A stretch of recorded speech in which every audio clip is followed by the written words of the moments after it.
All right, YouTube. I thought I'd make a little short video. I've had my scooter for less than a year. I bought it used, but when I started looking at like navigation and stuff like that, I started out with a quad lock and my phone on the stem mount for the mirror, but I didn't like how that worked, and I didn't like the idea of my phone on my bars vibrating all that time, even though it's supposed to be shock proof. So I started out. I bought a inexpensive CarPlay screen, a Chigee AIO-6 Max. I got their C3 Plus. It was a 5-inch basic model. Came with external TPMS sensors, and you had the option to get cameras and stuff, but I knew it was just going to be something I was starting out with, so I temporarily installed it. But throughout this process, I couldn't find any videos that anybody had made putting like CarPlay screens on a Maxi Scooter. They're probably out there, but I just missed them. So I wanted to show you guys what I did with my 2022 Suzuki Burgman 400. What I have here is I have the Chigee, Chigee AIO, that's Alpha India Oscar 6 Max. They have different versions. They even have one that has LTE, so you can get cellular and you can check in with your cameras or whatever, but I didn't feel the need for that. So that's what I have. I have the Chigee AIO-6 Max installed on I have it installed on a ram mount that goes on top of the brake reservoir. So it came with a longer set of screws, some washers. I made sure I used some Loctite. It's been on there pretty good. And then it comes to a 1-inch ball mount, ram ball mount. So I got one of those short connectors.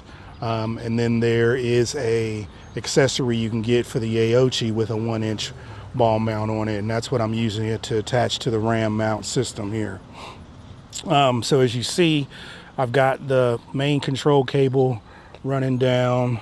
I ended up having to take off this trim panel and stuff. I bought this used, so there's probably a missing piece here, and I'm going to replace this plastic top piece, so this tab will be replaced and I can get that back in place. But basically I took the trim off of the handlebars off, so that exposed a cavity down in there. And then what I was able to do, I was able to then run my main control wire down into there. Now on that main control wire, there's power for ground, constant, and switched power. I'll talk about that in a minute. There's a front camera connection and a rear camera connection that I opted for. So the front camera I have mounted right here, as you can see. Does a really good job of getting things in front of me. It's 1080p, 60 frames per second. What I had to do, I used Mitch's scooter stuff on YouTube. That guy's amazing. He's great if you've got one of these scooters, or any scooter really for that matter, teaching you how to work on it. But I ended up having to take the windshield off and the nose piece. But that also gave me access to a cavity to where I could then maneuver wires. I used some fish wire, some fish line, and I was able to use 2 different fish lines and fish the front camera back to the cavity that I needed it to get to. And now this right here is a little bit of a mess, but I have my power going to my battery there. I also have what's called a thunder box. And what this does is this allows you to It only delivers power when it detects that the scooter has switched on. It'll only deliver power then. So I hooked it up through that, so the device only gets the switch power when it needs to, but it does have the constant power, I guess, for keeping clocks and things like that. But I have it switched to switch power, so it only comes on when I switch the scooter on. I had to fish the power wire up through the battery box, up behind the positive cable back there. I used a fish line for that as well, but I was able to make that happen. I had the battery out, of course, when I was doing all this, so I was just wanting to fish wires. And then for the rear camera, which I have mounted above my license plate, same resolution, 1080p, 60 frames per second. Comes with two-sided tape, both of them does, 3M. I use some 3M adhesive primer to make sure that they stayed well. But this one wasn't as bad as what I thought it was gonna be. What I did was I used two fish lines again, and I started one on this end, and I pushed the end of the wire through and was able to get it as far as right here. I'm not sure if you could see that, but I was able to use a flexible fish line to get it to that far. And then I used the second fish line to fish it from the front of the bike up in that crevice right there to get me all the way back to bring it up to the front. And then I was able to use this crevice in the front to maneuver it to hook everything up. Like I said, those three connections, so the power connection and the front and the rear connection are behind this trim panel right here. So it's going to be easily accessible if I ever need to get to it again. But I took my time. I took off more trim panels than I needed to. Once I realized I could start fishing wires and stuff, it made me realize I didn't need to take some of those things off. But all in all, I'm happy with the installation. I got to tighten up the screw on the front camera because as I drive, it's tilting down, but I didn't tighten it up enough when I installed it. But let's show you how this works when you turn it on. Sorry for that noise, I'm at a local park. Starting the bike now. Okay, the bike is started. You'll see how long it takes to power up and connect to my phone.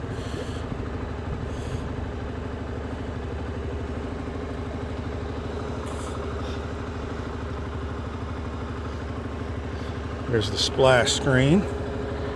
Trying to get out the reflection so it's not. There we go. As you can see, that's showing the rear camera. And then if I tap right here, I can switch to the front camera.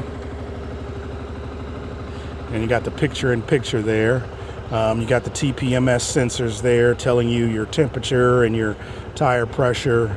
It'll tell you your speed limit if you have it on the screen. And then here eventually it's gonna connect to Bluetooth and CarPlay and bring that up.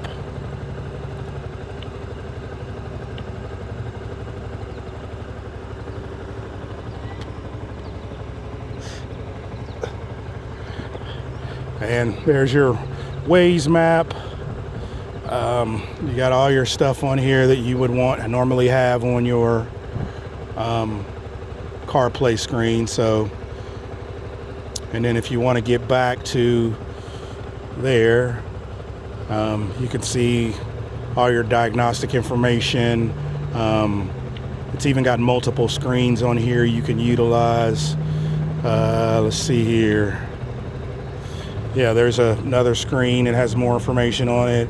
Elevation, sunset, the lean angle that you're at, your trip riding distance, the battery voltage. This is a speedometer.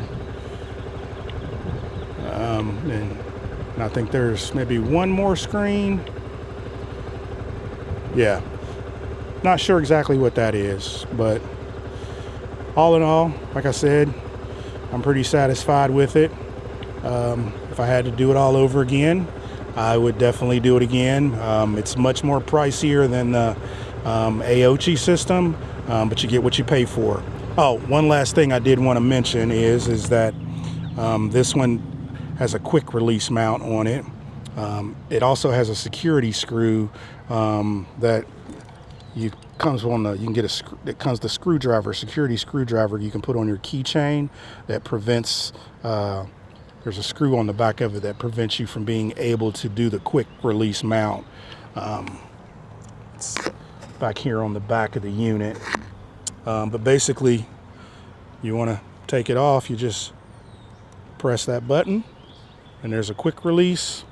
The quick release kit comes with a shoe that'll cover that up to keep those connectors safe. And it also, you can get a case for the actual device, so when you're carrying it around not being mounted, you can protect it.